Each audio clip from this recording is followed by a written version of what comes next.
ஸ்டைலில் பாரம்பரியமாக மண் சட்டி சிக்கன் தொக்கு செய்யலாம். தொக்கு செய்யறதுக்கு ஃபஸ்ட்டு சிக்கனை உப்பு போட்டு மஞ்சள் தூள் போட்டு சுத்தம் பண்ணி வாஷ் பண்ணி எடுத்து வச்சுருக்கேன். இப்போ இஞ்சி பூண்டு பேஸ்ட்டு சேர்த்துக்கலாம். இஞ்சி பூண்டு பேஸ்ட்டு 1.5 ஸ்பூன் எடுத்துருக்கேன்.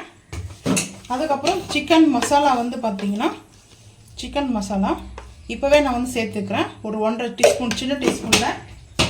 அதுக்கப்புறம் காஷ்மீரி மிளகாய் பவுட்ரு வந்து எடுத்துருக்கேன் ஒரு 1/2 டீஸ்பூன் வந்து எடுத்துருக்கேன்.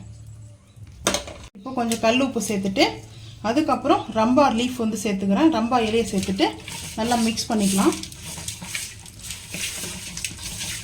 மிக்ஸ் பண்ணிவிட்டு ஒரு அரை மணி நேரம் வந்து மேக்னேட் பண்ணி வச்சுட்டு மண் சட்டியில் வச்சு ரொம்ப ஈஸியான ரெசிபி தாங்க. நான் வந்து பார்த்திங்கன்னா லெக்கு வாங்கியிருக்கேன். லெக்கு 2 வாங்கியிருக்கேன். இதை ஒரு ஹாஃப் கழித்து நம்ம பார்க்கலாம் வாங்க. நான் எண்ணெய் ஊற்றிக்கிறேன். அடுப்பு ஆன் பண்ணிவிட்டு மண் சட்டி வச்சுருக்கிறேன். கிராமத்து ஸ்டைலில் நம்ம சிக்கன் தொக்கு செய்யறதுக்கு நல்லெண்ணெய் வந்து சேர்த்துக்கிறேன். இப்போ ஓன் கரம் மசாலா வந்து எடுத்துகிட்டு வந்திருக்கேன். ஆயில் சேர்த்துக்கலாங்க. பட்டை காம்பு அன்னாச்சி பூலாம் சேர்த்துருக்கேன். சேர்த்துட்டு இப்போது வெங்காயம் வந்து சேர்த்துக்கலாங்க.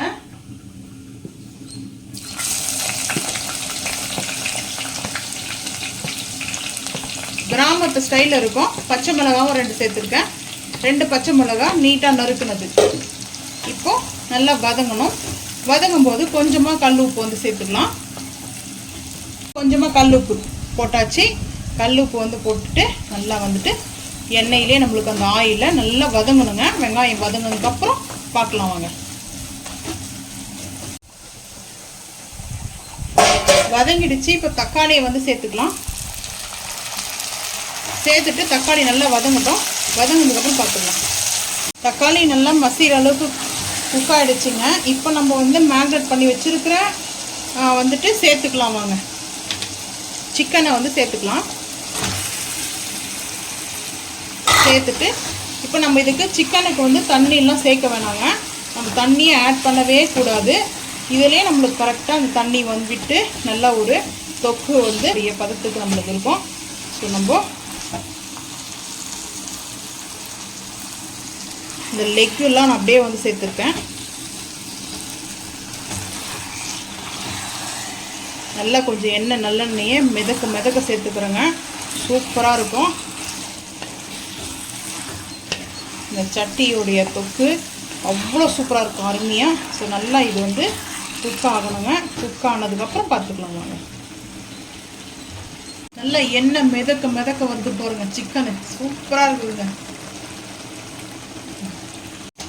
நல்லா சிக்கன் வந்து ரெடி ஆகிடுச்சிங்க. நம்மளுக்கு இந்த அளவுக்கு தான் தொக்கு. நம்மளுக்கு இந்த கிரேவின்னு சொல்லலாம், தொக்குன்னு சொல்லலாம். சிக்கன் நல்லா குக் ஆகிடுச்சு. இப்போ புதினா கொத்தமல்லி சேர்த்துக்கிறேன்.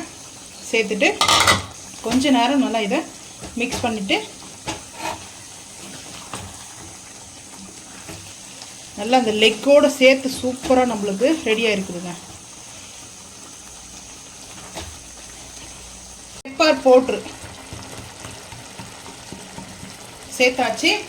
அது கூட கஸ்தூரி மேத்தி வந்து கொஞ்சமாக சேர்த்துக்கிறேன். கஸ்தூரி மேத்தி சேர்த்தாச்சு. இப்போ நல்லா மிக்ஸ் பண்ணிக்கலாங்க. சூப்பராக அட்டகாசமாக இருக்குது. டேஸ்ட் வந்து பார்த்திங்கன்னா டேஸ்ட் வாய்ஸ் வந்து அல்டிமேட்டாக இருக்குதுங்க. ஸோ இந்த மாதிரி நீங்கள் ட்ரை பண்ணி பாருங்கள் ஒன்ஸாவது. அவ்வளோ சூப்பராக இருக்குது. பிரியாணியே தோற்றுருங்க இந்த சிக்கன் மசாலாவில் வந்து பார்த்திங்கன்னா அவ்வளோ சூப்பராக இருக்குது. ஸோ சூப்பராக நம்ம ரெடி பண்ணியிருக்கிறோம். இந்த லெக்கு வச்சு சிக்கன் நல்லா தொக்கு மசாலா அருமையாக இருக்குது. இட்லி, தோசை, சப்பாத்தி, பூரி, பட்டர் நான் எல்லாமே எனி காம்பினேஷன். ஸோ ரொம்ப அல்டிமேட்டான டேஸ்ட்டில். இப்போ வந்து பார்த்திங்கன்னா அடுப்பு ஆஃப் பண்ண போகிறேங்க. அடுப்பு ஆஃப் பண்ணியாச்சு. அடுப்பு ஆஃப் பண்ணி இந்த சட்டி ஈட்லேயே நம்மளுக்கு வந்து ரெடி ஆகிட்டு இருக்குது. ஸோ அவ்வளோதாங்க. ஃபைனலாக நம்ம எல்லாமே ஆட் பண்ணிட்டோம். ஸோ நீங்கள் இது போல் செஞ்சு சாப்பிட்டு மறக்காமல் வந்து கமெண்ட் பண்ணுங்கள். இந்த வீடியோ பிடிச்சா லைக் பண்ணுங்கள், ஷேர் பண்ணுங்கள், சப்ஸ்கிரைப் பண்ணுங்கள், பெல் ஐக்கான் வந்து கிளிக் பண்ணுங்கள், மறக்காமல் வந்து ஃபாலோ பண்ணுங்கள். அப்போ தான் நம்ம